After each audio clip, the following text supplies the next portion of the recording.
Ian Mason, 38 years old. Auntie watched the only thing my father left me turn into twisted metal while my brother laughed. Before I tell you how he legally destroyed his life for it, let me know where you're watching from in the comments. The sound of a car crash is distinct. It's not just a toot, it's a sickening crunch, the sound of glass shattering into a... I stopped about 10 feet away from him. I could smell the gasoline. It was a sharp, stinging scent that mixed with the smell of burnt rubber. It was the smell of 5 years of my life evaporating. "Are you hurt?" I asked. My voice sounded strange to my own ears. Flat. Mechanical. "Me? No. I'm made of tough stuff, little brother," Julian said, patting his chest. He laughed then. A short bark of a laugh. "The airbags didn't even go off. Can you believe that? Classic cars, right? Death traps." He kicked the front tire of the Mustang. The rim was shattered. "Don't," I said. It wasn't a shout. It was barely a whisper. Julian rolled his eyes. "Relax, Mason. It's just a car. I think the brakes failed. I was coming around the curve doing maybe 40, and the pedal just went to the floor. Soft as a sponge. You really need to check your work better, man. Could have killed me." The brakes failed.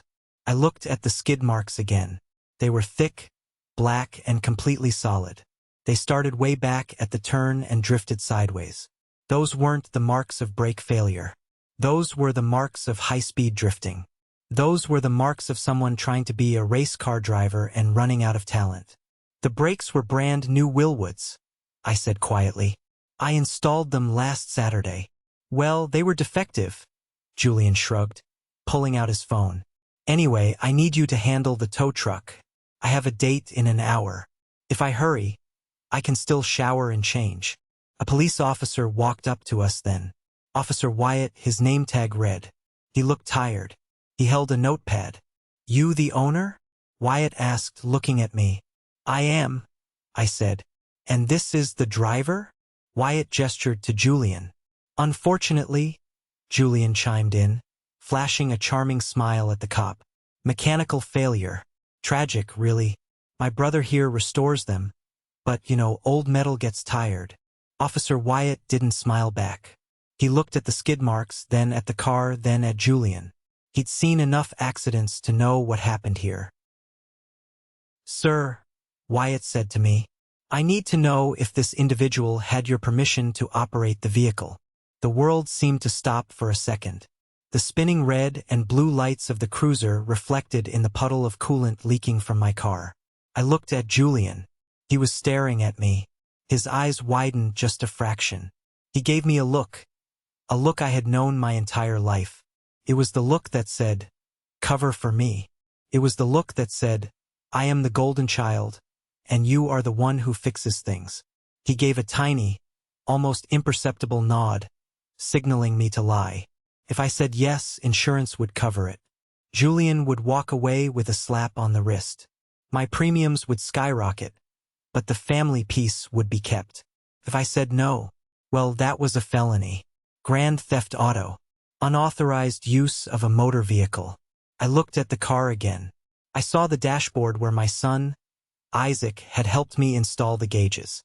I remembered the day we got the engine to turn over for the first time, the high fives, the grease on Isaac's nose. "Mason," Julian hissed under his breath. "Come on." I looked back at Officer Wyatt. "I'll handle the insurance claim, officer. We'll sort it out." I didn't say yes. I didn't say no. I sidestepped. Julian let out a breath he was holding. He clapped me on the shoulder. "See? All good. Just an accident." Wyatt narrowed his eyes but nodded. "All right. I need your license and registration, and his license." "Actually," Julian patted his pockets, "I think I left my license at home, but I have a photo of it on my phone." I knew why he didn't have it. His license was currently suspended for unpaid speeding tickets. He shouldn't have been behind the wheel of a golf cart, let alone a 400 horsepower muscle car. As Julian tried to charm the officer with the photo on his phone, I walked over to the wreckage. I leaned into the passenger side window. The glove box had popped open from the impact. Registration papers were scattered. But I wasn't looking for papers. I reached up, under the shattered remains of the rearview mirror. Tucked high and tight against the headliner, almost invisible unless you knew it was there, was a small black cylinder. My dashcam. I had installed it 2 weeks ago. It was a high-end model, recorded inside and out, with GPS speed tracking and audio. I pulled it down. The little red light was no longer blinking, but the unit felt warm. I popped the SD card out with my thumb. It was the size of a fingernail. I slipped the card into the coin pocket of my jeans. "Mason!" Julian yelled from the patrol car. "Officer Wyatt says the tow truck is 20 minutes out. Can you give me a ride? I really can't be late for this." I walked back to them. I looked at my brother, really looked at him. He had just destroyed a $100,000 asset, something that meant more to me than any bank account, and his biggest concern was being late for a date. "No," I said. Julian blinked. "What?" "I'm staying with the car," I said. "You figure it out. Mason, don't be a jerk. It's an emergency. Call Mom," I said, turning my back on him. "She loves picking up your messes." I walked back to the guardrail and sat down on the cold metal. I watched as Julian threw a tantrum, waving his arms, before finally stomping off down the side of the highway to find better cell service. I sat there in the dark, clutching that tiny SD card in my pocket. My hand was shaking, not from fear, but from a cold, hard rage that was starting to freeze my heart over. He thought it was just a car. He thought the brakes failed. He had no idea what was on that memory card. And he had no idea that, for the first time in 40 years, his little brother wasn't going to fix it. I was going to use the wreckage to build his coffin. To understand why I sat on that guardrail until 2 a.m. waiting for the flatbed, you have to understand the 5 years that came before the crash. You have to understand what that pile of metal actually was. It started at a funeral. My father was a hard man. He worked in a steel mill for 30 years, came home with burns on his arms and soot in his pores. He didn't talk much about feelings. He talked about torque, leverage, and structural integrity. When he died of a heart attack 6 years ago, he didn't leave much. The house went to Mom. The savings account was meager, but he left me a key. It was a small brass key to a storage unit on the edge of town. When I opened that roll-up door, I found the Mustang. It wasn't raven black then. It was a rust bucket. It was sitting on blocks, the engine was in pieces in the corner, and rats had made a nest in the back seat. But on the windshield, there was a note taped to the glass. In Dad's blocky handwriting, it said, "Mason, I never had the time or the money to finish her. But you have the hands for it. Make it run." That note was my inheritance. Julian, my older brother, got the life insurance payout. It was about $40,000.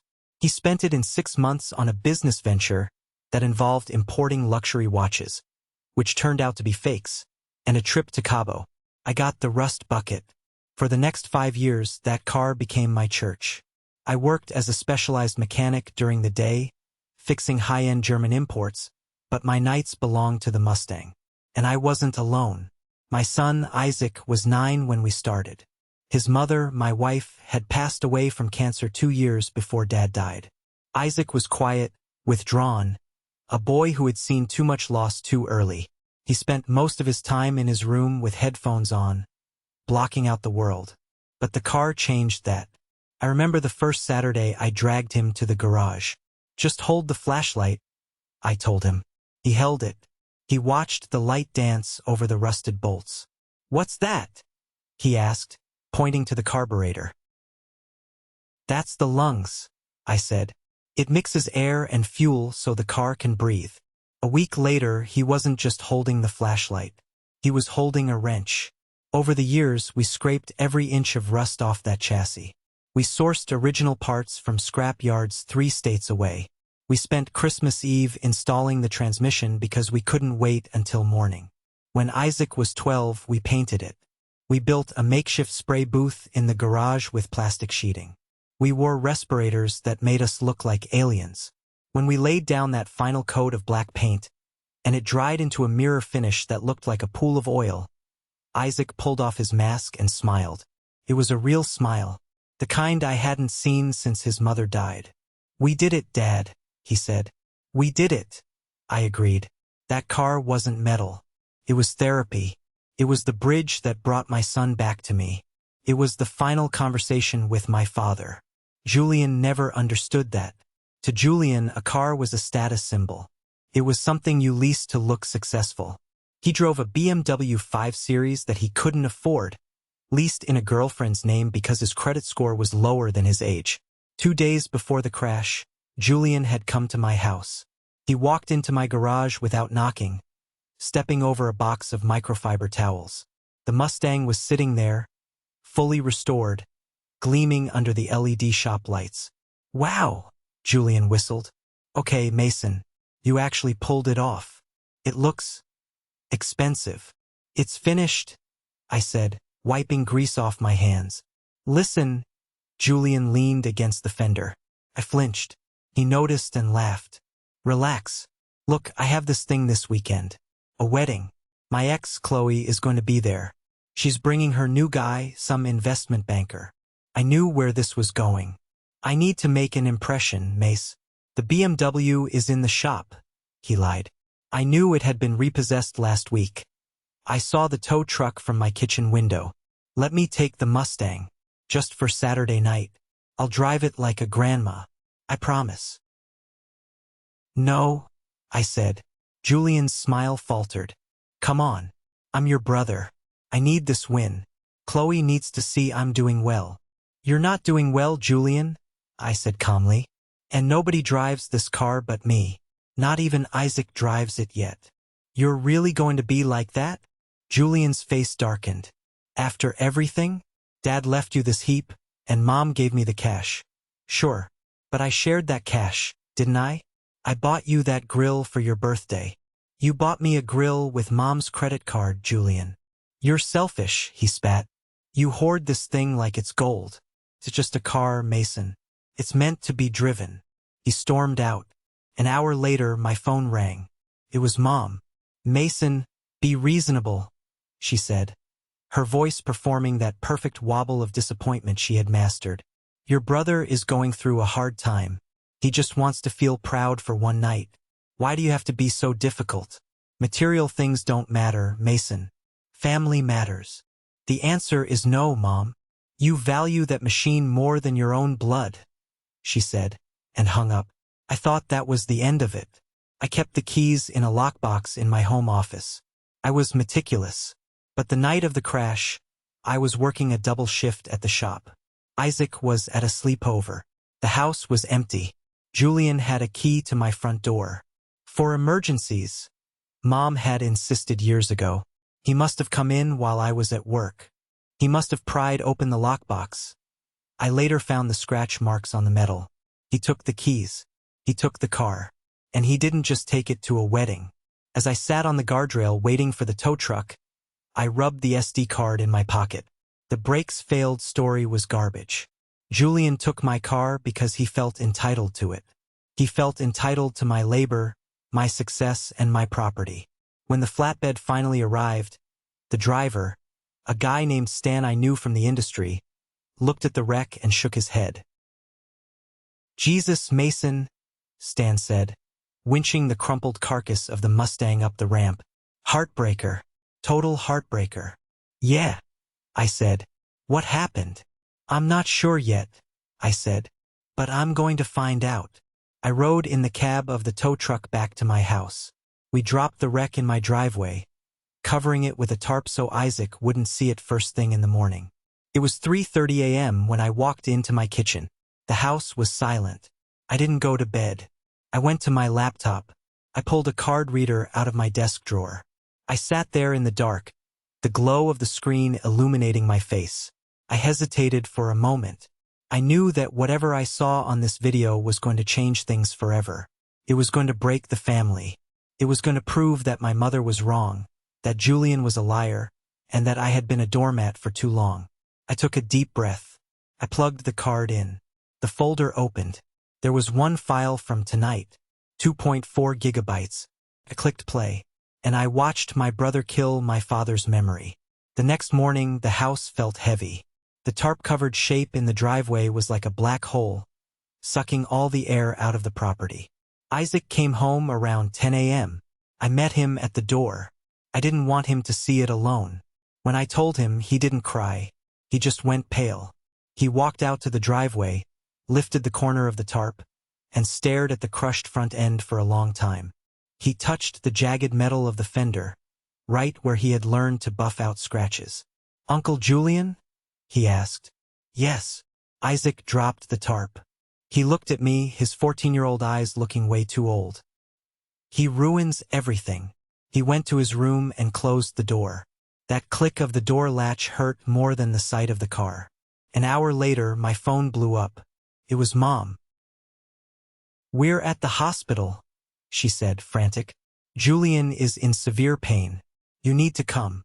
I knew Julian wasn't in severe pain. I saw him walking around the crash site. I saw him kicking tires. But I grabbed my keys. I needed to look them in the eye. The hospital room was a theater production. Julian was lying in the bed, wearing a neck brace that looked fresh out of the package. He was moaning softly. Mom was hovering over him, fluffing pillows, looking like the grieving mother of a war hero. When I walked in, the room went silent.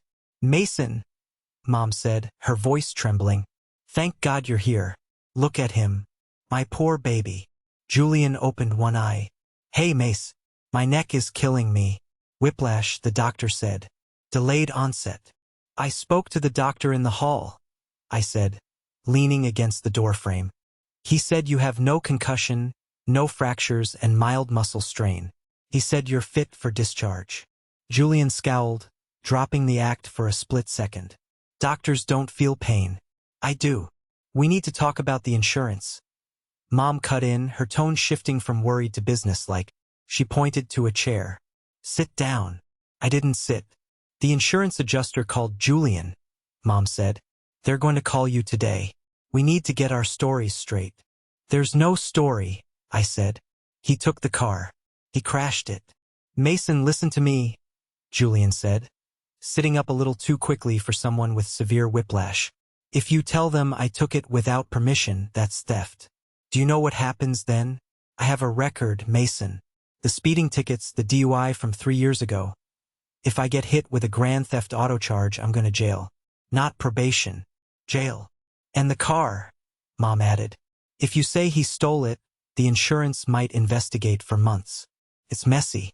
But if you say you loaned it to him, if you say he had permission, then what?" I asked, playing dumb. "Then it's just an accident," Julian said, his eyes gleaming. "Collision coverage kicks in. They cut you a check for the value of the car. You get paid. I don't go to jail. Mom doesn't have a heart attack from stress. Everyone wins." "Everyone wins," I repeated. "Except me. My premiums triple. I have a claim on my record. And you get away with destroying my property. It's just a car." Mom snapped. The mask fell off. She wasn't the grieving mother anymore. She was the enforcer. "Why are you so obsessed with that object? Your brother's freedom is at stake. Are you really going to choose a heap of metal over your own flesh and blood?" "He took the keys from my locked box, Mom. He broke into my house." "He borrowed them," she shouted. "Family doesn't break in. He needed the car. You were being stingy. He's your older brother. He has a right." I looked at them. The entitlement was suffocating. They genuinely believed that my boundaries were the problem, not his theft. "I need to think about it," I said. "There's nothing to think about," Julian said. "Just tell them I had permission. Don't be a rat, Mason." I walked out. I couldn't breathe in there. I drove home, the anger boiling in my gut like acid. I went straight to my office and pulled up the video file again. I hadn't watched the whole thing last night. I had only seen the crash. Now, I watched the 10 minutes before the crash. The video started with the interior camera. Julian was in the driver's seat. He wasn't alone. There was a woman in the passenger seat. Not his ex, Chloe. Some young girl, maybe 22, looking impressed. "This is yours?" she asked. "Yeah," Julian lied smoothly. "Restored it myself. Took me years. It's got a 390 in it. Beast." Is it fast? She giggled. Want to find out? The video switched to the front view. The car was merging onto the highway. The engine roared. The GPS speed overlay in the corner of the video started to climb. 60 miles per hour, 70 miles per hour, 85 miles per hour. Then, another car appeared in the left lane. A red Ferrari 488. Julian laughed. Look at this rich kid. Watch this. He gunned it. The Mustang, a 50-year-old car with aerodynamics like a brick, shook as it hit 100 miles per hour. Julian, slow down, the girl said, sounding nervous. Relax, baby. I got this. He didn't have it. The Ferrari pulled away effortlessly. Julian's ego couldn't take it. He tried to weave through traffic to catch up. He cut off a minivan.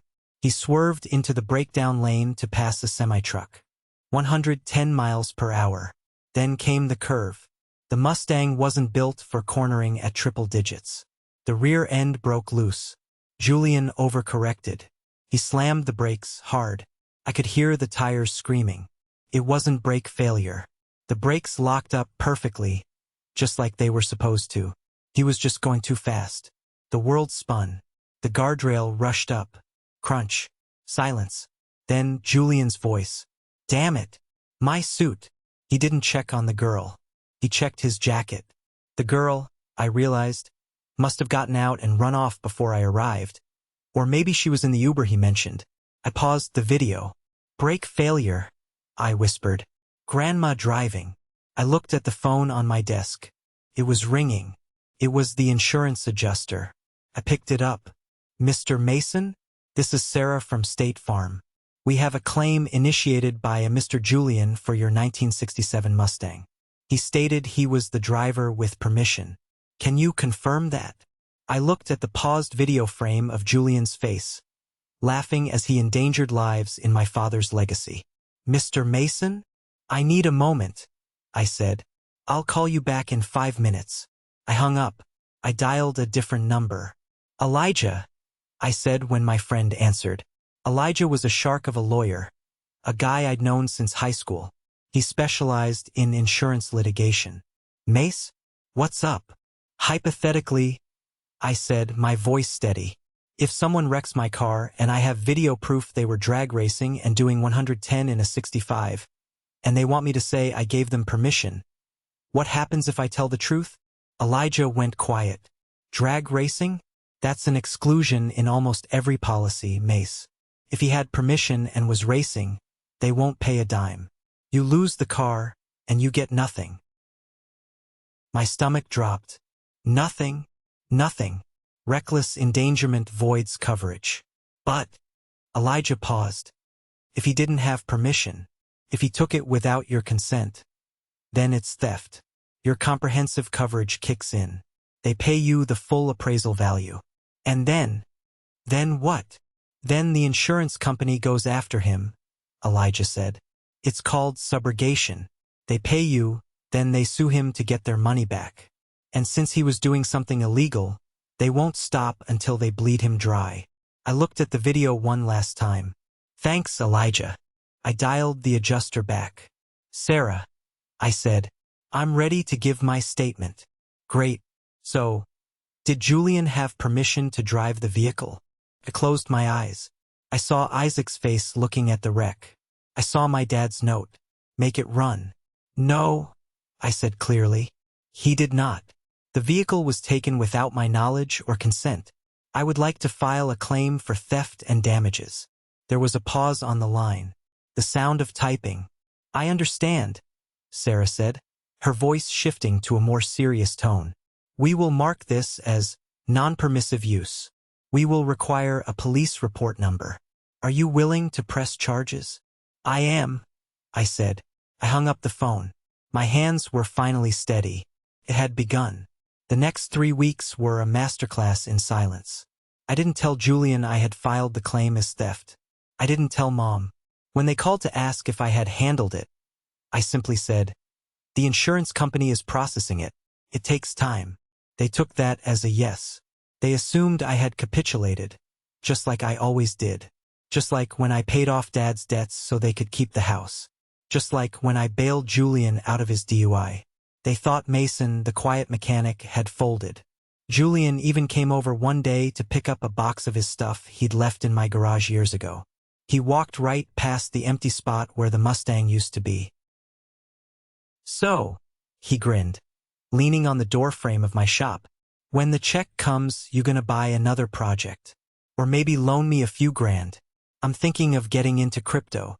"The check hasn't come yet," I said, not looking up from the transmission I was rebuilding. Right. Bureaucracy.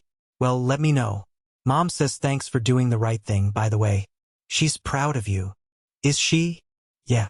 Family first, right?" "Right," I said. "Family first." I waited until he left before I allowed myself a grim smile.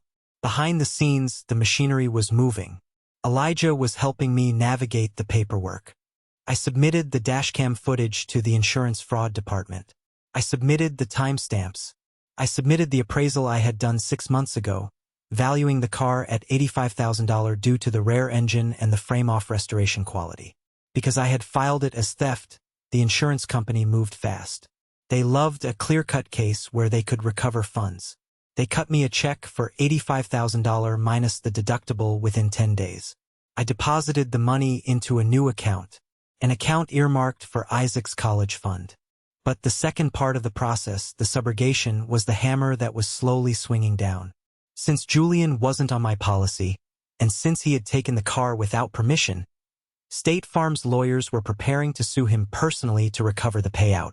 And because the dashcam showed reckless driving and street racing, there was no way he could argue it was just an accident. Officer Wyatt, the cop from the scene, had also been in touch. With my formal statement that the car was taken, he had amended the police report. He hadn't arrested Julian yet. They were building a case for felony unauthorized use and reckless endangerment. They were waiting for the insurance investigation to conclude to seal the evidence. I was living in the eye of the storm. It was calm, quiet, and I went to work every day, made dinner for Isaac, and waited. One Tuesday evening, Mom invited us over for dinner. "A celebration," she said on the phone. "Julian got a new job offer. Sales manager at a dealership. Can you believe it?" I could believe it. Julian could sell ice to an Eskimo, he just couldn't deliver the ice. "We'll be there," I said. Isaac didn't want to go. "Do I have to? He's going to talk about himself all night." "Trust me," I told Isaac. "You want to be there for this one." We arrived at Mom's house, the house I legally owned but let them live in rent-free. It was a nice suburban split level. Julian's BMW was in the driveway. He must have hustled some cash to get it out of impound. Dinner was roast chicken. Julian sat at the head of the table pouring wine. "So," Julian beamed, "it's a luxury lot. Mercedes, Land Rover. Big commissions." I told them about my experience, and they loved me. "I start Monday." "That's wonderful, honey," Mom said, patting his hand. "See? Things are turning around. And Mason," she looked at me benevolently, "have you heard from the insurance? When does Julian get cleared?" "Cleared?" I took a sip of water. Confirming it was an accident. So his record stays clean for this new job. They do a background check, I looked at my watch. It was 6:30 p.m. "You should be hearing something very soon," I said. "Good," Julian said, chewing a piece of chicken. "I can't have any hiccups. This job is the big one. I'm going to be making 6 figures easy." He raised his glass. "To the Mustang. May it rest in peace. It served its purpose." My blood ran cold. "Its purpose?" "Yeah," Julian laughed. "It got me to the highway, didn't it? Shame about the brakes, though." Isaac dropped his fork, clattered loudly against the china. He glared at Julian, his face red. "The brakes didn't fail," Isaac said, his voice shaking. "Dad builds perfect brakes." "Isaac," I warned gently. "No." Isaac stood up. "He's lying. He wrecked it because he drives like an idiot." "Hey!" Julian slammed his hand on the table. "Watch your mouth, kid. Respect your elders." "You don't deserve respect," Isaac spat. You're a thief. Mason, Mom gasped. Control your son. He's right, I said quietly. The room went dead silent. Excuse me? Julian lowered his wine glass. He's right, I repeated louder this time. The brakes didn't fail. You were drag racing a Ferrari. You were doing 110 miles per hour. Julian's face went white. How do you know that? Dashcam, I said. High definition. Audio. GPS. It recorded everything. The girl in the passenger seat. The race. The drift. The crash. And you laughing about it. Julian stood up, his chair scraping violently against the floor. You recorded me? That's illegal. It's my car, I said. It's my property. Did you show that to anyone? Julian's voice cracked. I showed it to the insurance company, I said, when I filed the claim for theft. Mom stood up now, clutching her chest. Theft? Mason, you didn't. I did, because that's what it was. You ruined me, Julian screamed. They'll sue me. They'll garnish my wages. I won't get this job. You ruined yourself, Julian, I said, remaining seated. You took what wasn't yours. You destroyed it. And you lied about it. I just told the truth. The doorbell rang. It was a sharp, insistent sound. Ding dong. Julian looked at the door. He looked at me. The color drained from his face completely. Who is that? Mom whispered. I think, I said, checking my watch again. That's the process server. Or maybe the police. Probably both. The silence in the dining room was shattered by the second ring of the doorbell. It echoed like a gavel striking a sounding block. Don't answer it, Mom hissed, her eyes wide with panic. Julian, go out the back. It's not a movie, Mom, I said, standing up. If he runs, it just adds evading to the list. Sit down, Julian. Julian didn't move. He looked like a trapped animal. He was staring at the front door as if it were a portal to hell. I walked to the door. I opened it. Standing there wasn't a police officer yet. It was a heavy-set man in a windbreaker holding a thick manila envelope. Julian Vance? The man asked. I stepped back and pointed to the dining room. He's right there.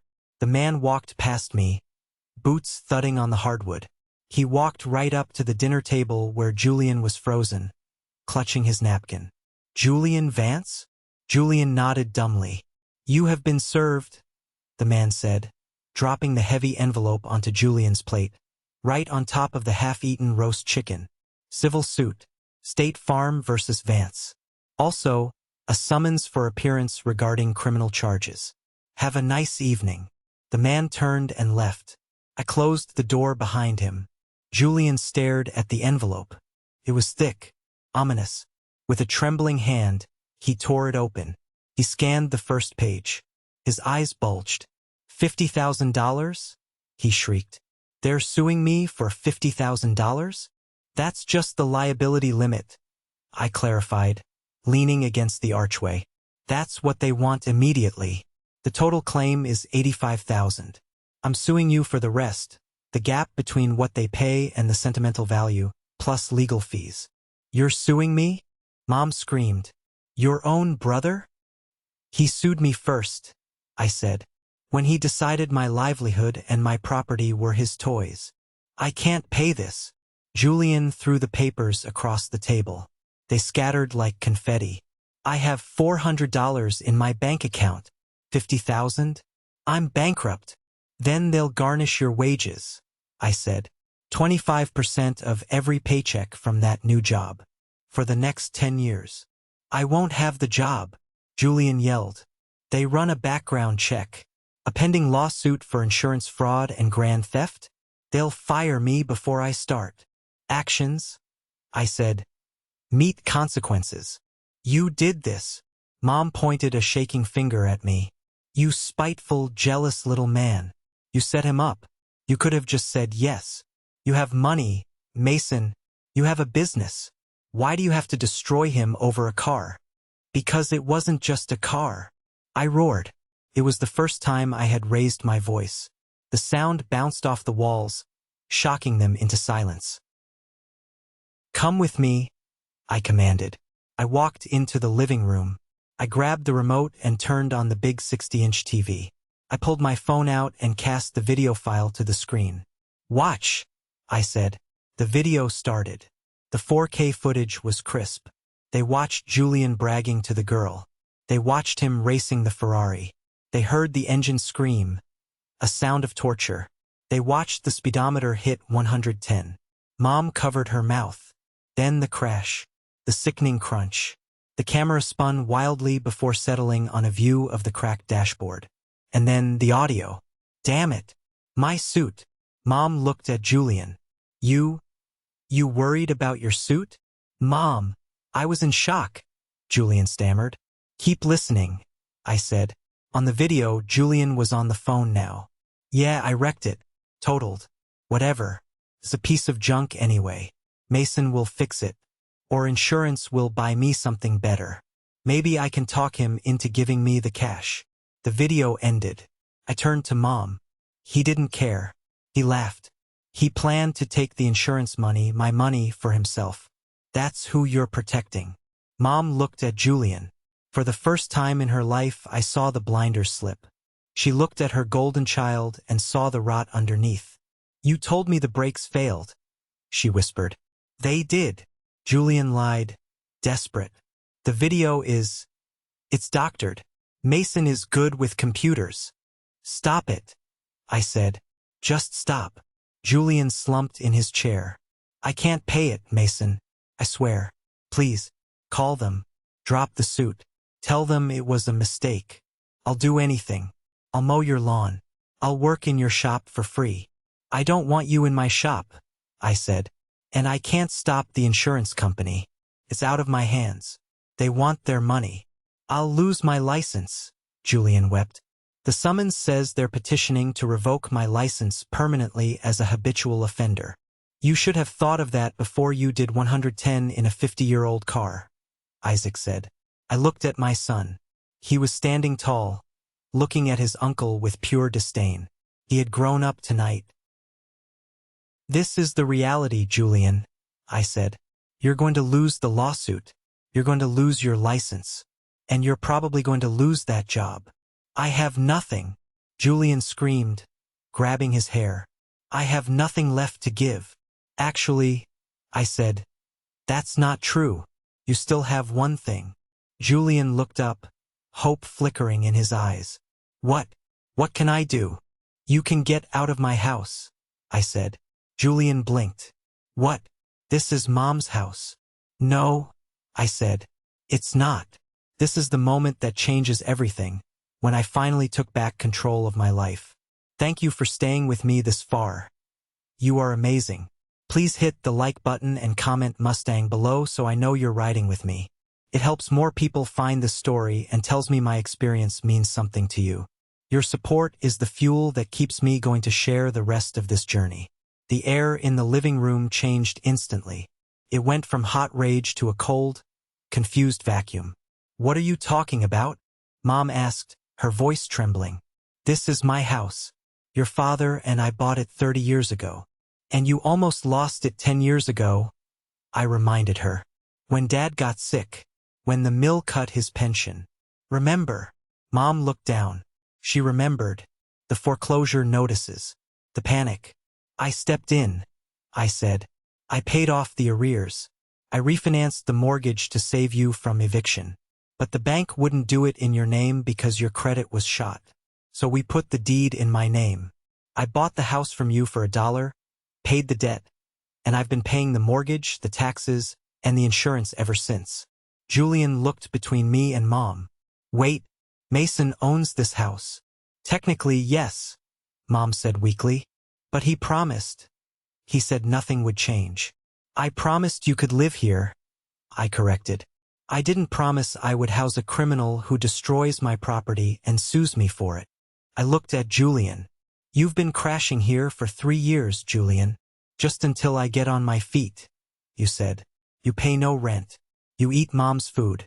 And now I find out you tried to convince Mom to sell the house to pay your debts." Julian went pale. That was the ace up his sleeve he hadn't played yet, but I knew him too well. I was just going to ask, Julian stammered.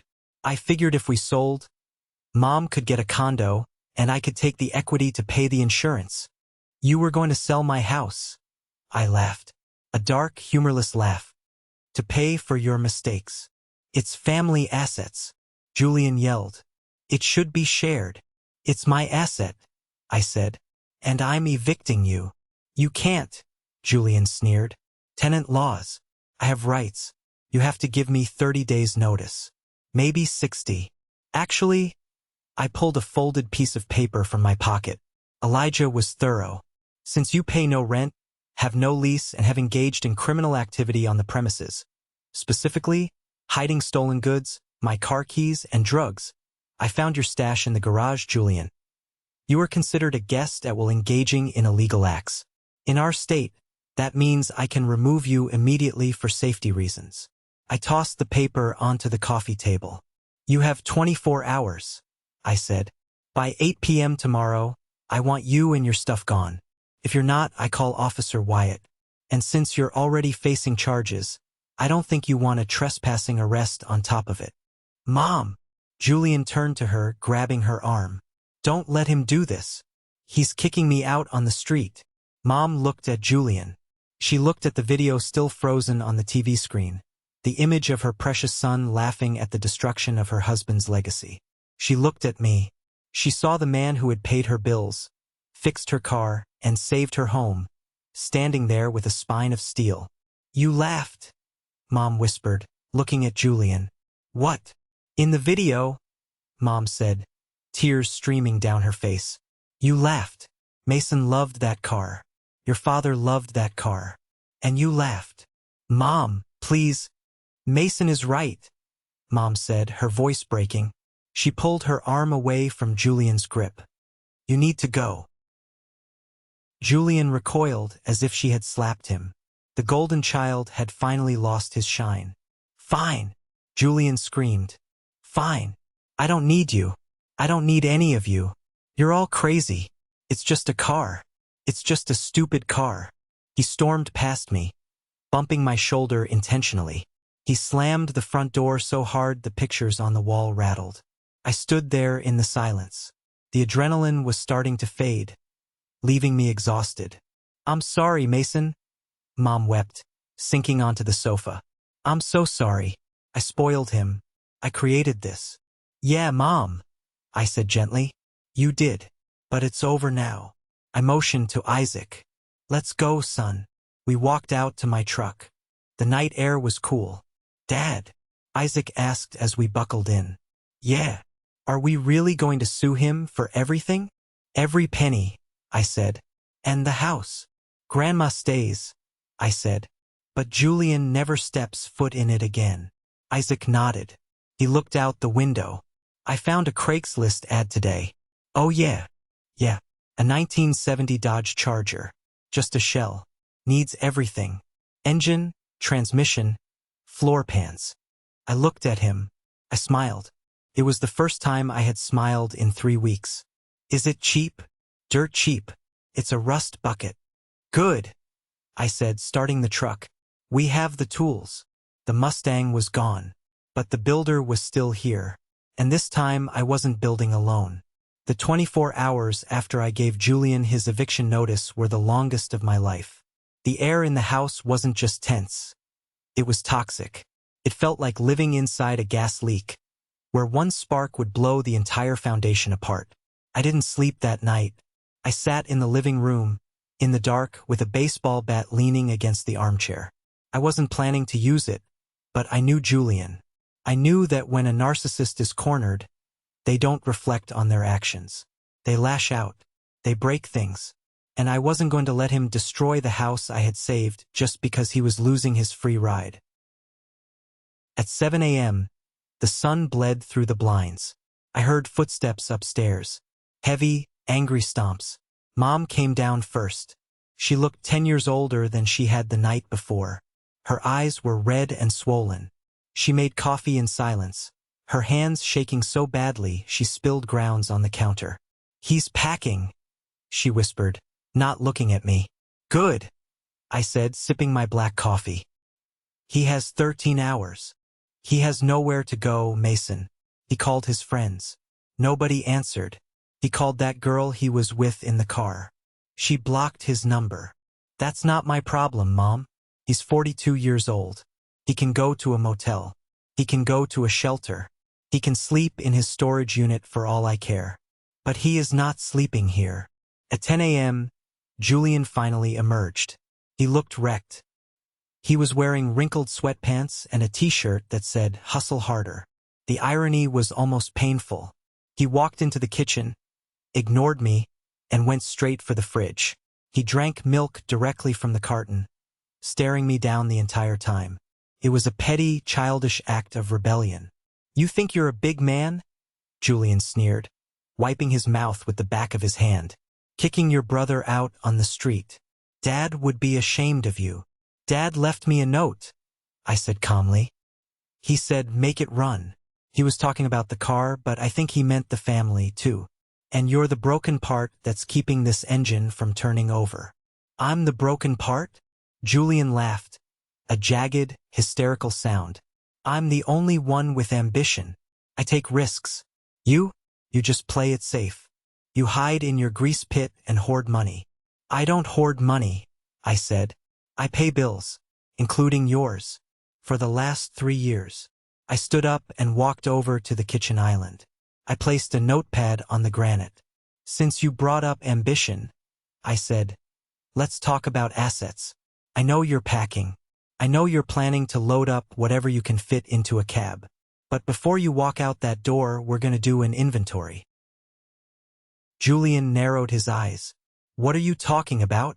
"I'm talking about the repossession," I said. "Repossession? You're not a bank."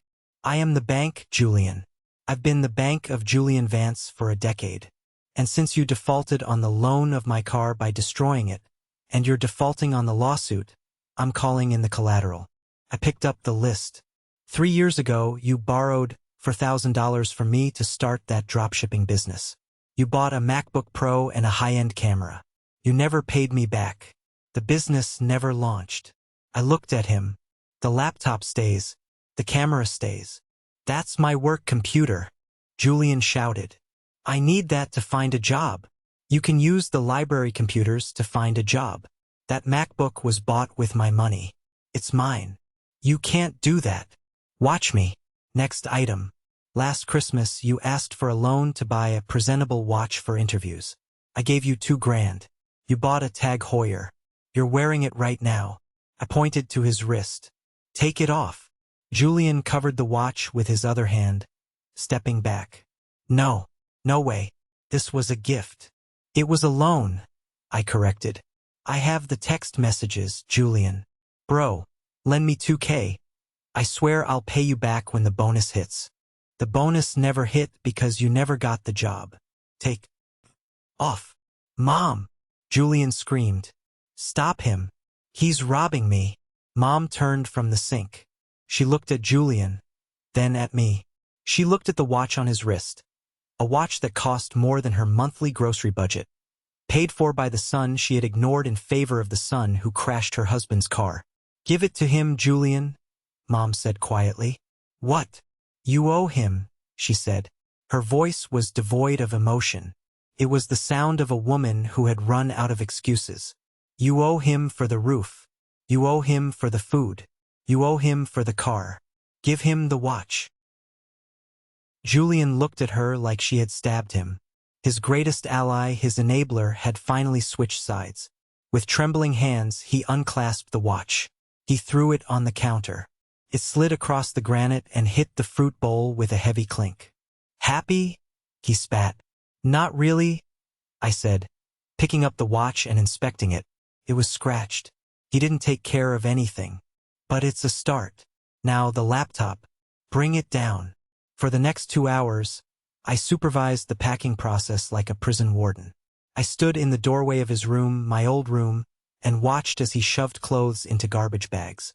Every time he tried to pack something valuable, I checked my list. He tried to take the 50-inch TV from the wall. "I bought that," I said. "Receipt is in my file." Leave it. He tried to pack a leather jacket. That's Dad's, I said. You took it from his closet the day after the funeral. Put it back. I'm his son too, Julian yelled, clutching the jacket. You lost the right to wear his leather when you destroyed his steel, I said. Put it back. He threw the jacket on the floor and stomped on it. I didn't flinch. I just picked it up, dusted it off, and hung it on the doorframe. By 4 p.m., the pile of Julian's belongings was pathetic. It was just clothes, some cheap toiletries, and a box of old shoes. Everything of value, the electronics, the jewelry, the gadgets, had been stripped away because they were all purchased with other people's money. Without the veneer of wealth he had stolen from us, Julian looked exactly like what he was. A middle-aged man with nothing to show for his life but debt and arrogance. At 7 p.m., a horn honked outside. It wasn't a moving van. It was a rusty Honda Civic. One of Julian's old drinking buddies, a guy named Rick who still thought Julian was a big shot down on his luck, had agreed to pick him up. Julian dragged his garbage bags down the stairs. He was sweating. He looked small. He stopped at the bottom of the stairs where Mom and I were standing. He looked at Mom. You're really letting him do this? You're kicking me out. Mom didn't hug him. She didn't cry. She just crossed her arms. I love you, Julian, she said. But I can't afford you anymore. And I don't mean money. Julian sneered. You'll regret this. When I'm back on top, when I'm running my own dealership, don't come crawling to me. Goodbye, Julian, she said. He turned to me. The hatred in his eyes was pure and unfiltered. You won this round, Mason, he hissed. But you'll always be the grease monkey. You'll always be the boring little brother who fixes things for people who actually live. I'd rather be the mechanic who owns the garage, I said, than the clown who crashes the car. I held the door open for him. He dragged his bags out onto the porch. Rick, the driver, popped the trunk. They shoved the bags in. Julian got into the passenger seat without looking back. As the car pulled away, sputtering smoke from its tailpipe, I felt a physical weight lift off my chest. It was as if the gravity in the house had shifted. I closed the door. I locked the deadbolt. Then, for good measure, I engaged the chain lock. I turned to Mom. She was standing in the middle of the hallway, staring at the empty space where Julian's shoes used to be piled up. He's gone, she whispered. He's gone, I said. She looked at me, her eyes searching my face. Did I do that? She asked. Did I make him that way? You helped, I said honestly. I wasn't going to lie to her anymore. But he made his own choices. He turned the wheel. He pressed the gas. Mom nodded slowly. She walked into the kitchen, picked up the sponge, and started wiping the counter where Julian had spilled the milk. She wiped it over and over, scrubbing at a stain that wasn't there, trying to clean away 40 years of enabling. I went out to the garage. The empty space where the Mustang had been was still painful to look at. But in the corner, I saw the box of parts one had saved. The pristine chrome door handles, the side mirrors, the emblems. The things that hadn't been on the car when he wrecked it. I touched the cold metal of the Mustang emblem. The running horse. It was over. The leech was detached. The wound could finally start to clot. But the war wasn't done. The lawsuit was just beginning. And I intended to finish it with the same precision I used to torque a cylinder head. The legal system is slow, but it is grindingly effective when you have evidence. In the months that followed Julian's eviction, I didn't see him, but I saw his name on legal documents. State Farm didn't play games. Their lawyers descended on Julian like a pack of wolves. With the dashcam footage proving the intentional act of reckless driving and the lack of permission proving theft, they successfully denied coverage for Julian's liability and went straight to subrogation. Because I had filed charges, the district attorney picked up the case. Julian Vance was charged with unauthorized use of a motor vehicle and reckless endangerment. He tried to fight it. He used a public defender because he couldn't afford a private attorney anymore. He tried to argue that there was implied consent because we were family. I sat in the witness stand and destroyed that argument in 5 minutes. Mr. Mason, the prosecutor asked, did you ever imply that your brother could drive the vehicle? No, I said into the microphone. I explicitly told him no. I kept the keys in a lockbox. He broke the lockbox. Here is the photo of the pry marks. I submitted the evidence. The jury didn't need long.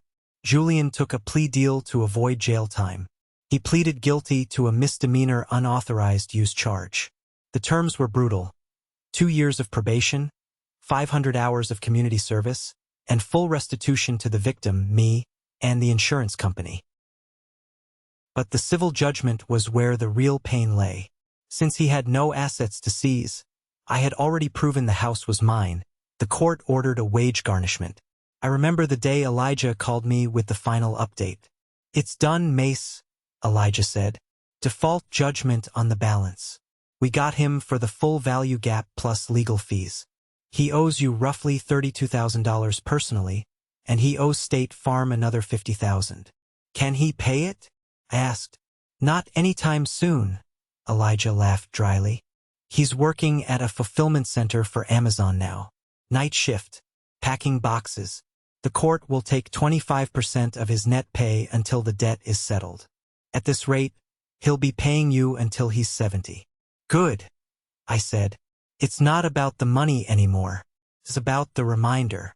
Every time he looks at his paycheck and sees that deduction, he'll remember the Mustang. You're a cold man, Mason, Elijah said, but I could hear the respect in his voice. I'm a mechanic, Elijah. If a part is defective, you replace it.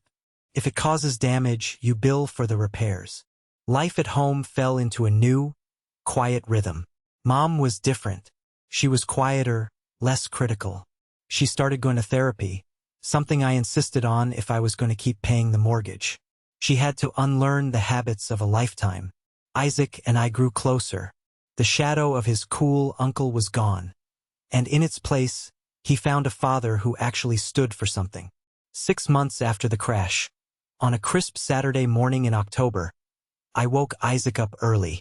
Get dressed, I said. Wear your work boots. Why? He groaned, rubbing sleep from his eyes. Is something broken? Not yet, I smiled. But we're going to go buy something broken. We drove 3 hours north into the rural part of the state. We pulled up to a dilapidated barn that smelled of hay and old oil. An old farmer named Mr. Henderson met us. He slid open the barn door. There, sitting under a layer of dust thick enough to write your name in, was a chassis. It wasn't a Mustang. It was a 1970 Dodge Charger. It was a shell. No engine. No transmission. The interior was gutted. The paint was a faded, peeling orange that looked more like rust than color. Isaac walked around it slowly. He ran his hand along the long, muscular line of the rear fender. It's a boat, Isaac whispered. It's a beast, I corrected. Or it will be. It needs everything, Dad, Isaac said, looking at the empty engine bay. This is way more work than the Mustang. I know, I said. The Mustang was my dad's dream. I finished it for him. But this, I kicked the tire gently. This is ours. We start from scratch. We choose the color. We choose the engine. We build it exactly how we want. No ghosts. No legacy to live up to. Just us. Isaac looked at me. A slow smile spread across his face. Can we paint it blue? He asked. Like deep midnight blue? We can paint it hot pink if you want. I laughed. It's your car, Isaac. Blue is good, he nodded. And we should put a Hellcat engine in it. Whoa, easy there, speed racer. Let's start with an LS swap and see how the budget looks. We bought the shell for $4,000, a fraction of the settlement money I had put away. We rented a trailer and hauled it home. When we pulled into the driveway, Mom came out onto the porch. She watched us winching the rusted Hulk into the empty spot in the garage. She walked down the driveway, wiping her hands on her apron. She looked at the Charger, then at me. I braced myself. I expected her to say it was a waste of money. I expected her to say I should have saved that cash for Julian. It's big, she said. Yeah, I said. It looks sturdy, she added. She reached out and patted the rusty hood. Good luck with it, boys. She turned and walked back inside. I looked at Isaac. He shrugged. That went well. That went great, I said. The next year was the best year of my life. The garage became our sanctuary again. But this time, the energy was different. It wasn't about preservation. It was about creation. We weren't afraid to modify, to cut, to weld. One evening, while we were sanding down the roof, my phone buzzed. It was a text from a number I didn't recognize. Hey Mason, it's Julian. Just wanted to say, happy birthday. I sent Mom a card. Hope you guys are good. I looked at the text. It was my birthday. I had forgotten. I thought about replying. I thought about asking him how the warehouse was. I thought about asking him if he learned his lesson. But then I looked at Isaac. He was wearing safety goggles, covered in dust, focused intensely on a patch of rust near the window trim. He was humming a song to himself. He looked happy. He looked safe. I looked at the car. It was coming together. It wasn't perfect, but it was honest work. I looked back at the phone. I deleted the text. I didn't hate Julian anymore. I didn't feel the need to punish him further. The system was doing that. Life was doing that. I just didn't have room for him. My garage was full. My life was full. Hey Dad, Isaac called out. I think I found a spot of Bondo here. Should we grind it down? I put the phone in my pocket. Yeah, I said, grabbing the grinder. Grind it down to the bare metal. We don't want anything fake underneath the paint. Right? Isaac said. No fake stuff. No fake stuff, I repeated. I pulled the trigger on the grinder. The sparks flew, bright and hot, illuminating the garage. They danced in the air like fireflies before fading out. Outside, the autumn leaves were falling. The world was turning. And in my garage, amidst the smell of steel and sawdust, I finally felt like the driver of my own life. The Mustang was gone. But looking at my son, and looking at the work of my own hands, I realized something. Mom was wrong. Material things don't matter. The Mustang didn't matter. What mattered was the self-respect I found when I stood up for it. What mattered was the lesson I taught my son. That you don't let people, even family, wreck your life and drive away laughing. You hold them accountable. You hand them the bill. And then you build something better. If there is one thing I want you to take away from my story, it is this: family is not a free pass for abuse.